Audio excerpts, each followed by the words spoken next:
Today we're going to talk about how to write and graph equations that are not written in slope-intercept form. So this problem here is talking about pounds of fruit, and it says x is the number of 5-pound bags and y is the number of 10-pound bags. So we're going to use that information here to then write an equation. So if there's x number of 5-pound bags, the total of that would be 5x with those two things put together. And then if you look at y for the number of 10-pound bags, that would be 10 pounds for every bag. And then the total of those two, so the sum of those two, would be equal to our total, which is 200. So this equation is not in what we call slope-intercept form because it doesn't have y equals form. We could get it into that form, but we're going to try and do it a little differently first, and then we'll talk about how that weight connects to it as well. So one way to graph this is to pick values of x or y and then find the other one. So say, for example, you pick an easy number like 0. If you pick x equals 0, what that does is it makes the x go away. 5 times 0 plus 10y would equal 200. So 0 is gone, so that part's gone. So just 10 times something is 200, which then means that if we divide by 10 here for this one-step equation, y must be 20.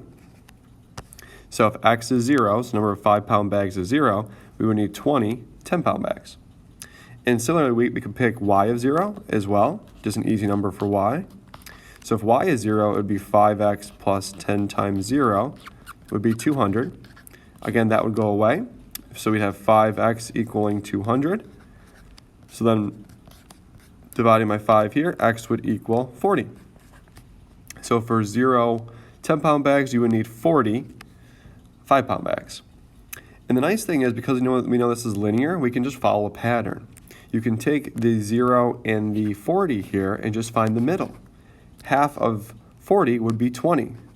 So that would be the middle between 0 and 40. Similarly, halfway between 20 and 0 would be 10 here. And we can double check that, make sure it works. 5 times 20 plus 10 times 10, is that 200? Well, that would be 100 plus 100.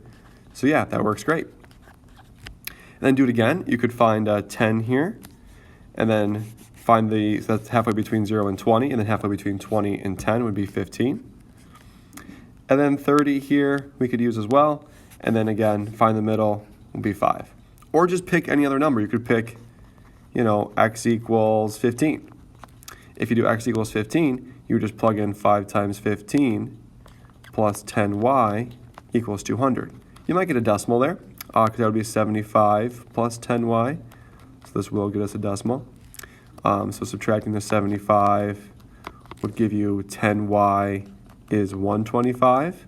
So that would be y equals 12.5, which wouldn't actually make sense in terms of number of bags, but it would make sense in terms of making it a graph on the grid. So if you're not sure what to do, is just pick something for x or for y and plug it into the equation to find the other piece that goes with it as a coordinate for this equation.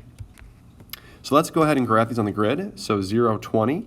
So 0 5-pound bags, 20 10-pound bags, 10, 15. So 10 would be here, 15 would be here.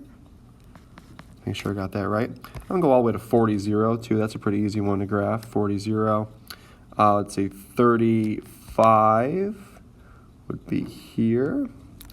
And then 20, 10 would be here. And as you can tell, as we're lining up, because we're graphing a line, if something didn't line up, then we know we did something wrong.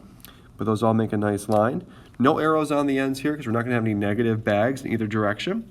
And let's go ahead and label this equation on the line, 5x plus 10y equals 200. It also says to use our graph to find other points. So you could use your line here. If you just follow from, say for example, like this one here, that would be 12. So in between 8 and 16, halfway would be 12. If I just follow that up to the line here and then go over, it's a little bit hard to see. You have to kind of estimate sometimes. So that would be, let's see, that would be 14, maybe 14 and a half. Let's just check it. If I do 12 times 5 plus 10y equals, actually, let me just plug it in. I think it's 14 and a half. Let's see if 14 and a half works here. Does that actually make 20, or 200, I mean? So if we do 12 times 5, that would be 60. Times 14 and a half would be 145. That's clearly not right because that would be 205. So clearly I must have messed something up here with my line just slightly. I think it should be exactly actually 14. So if we do 14 here instead, I think that's going to work a little bit better. 10 times 14 would be 140, and that would be 200 total. So the point should actually be at 1214. So if I go back to my graph here, I wonder if my line's a little bit off, which happens. That's why this is an estimate. It's not perfect.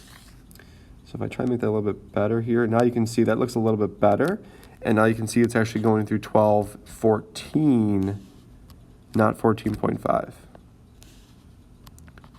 So that point right there would be 1214. And that's a way to find other solutions on the line that we didn't have originally by just using the line that we graphed in. One last thing to say here, if you're looking at 5x plus 10y equals 200, we could also just solve that for y. So if we solve this for y, you would move the x's over, so minus 5x from both sides. So 10y would equal 200 minus 5x. Divide everything by 10. And that gives you y equals 20 minus 1/2 x, which means the y-intercept should be 20, which it is. And our slope should be negative 1/2. The tricky part about this is the scales are different.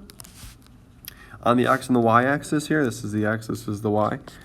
So it looks like it's going down one box over one box, but that's because the scales here are counting by 2s, and the scales here are counting by 1s. So as it goes down 1, right 1, it actually is going down 1, right 2, because the x scale is counting by 2. So a little bit tricky there, but you certainly can use that to check your work and to help you realize that that actually is the graph of the right function, or right equation. That's how we write and solve our right and graph linear equations that are not in our slope-intercept form.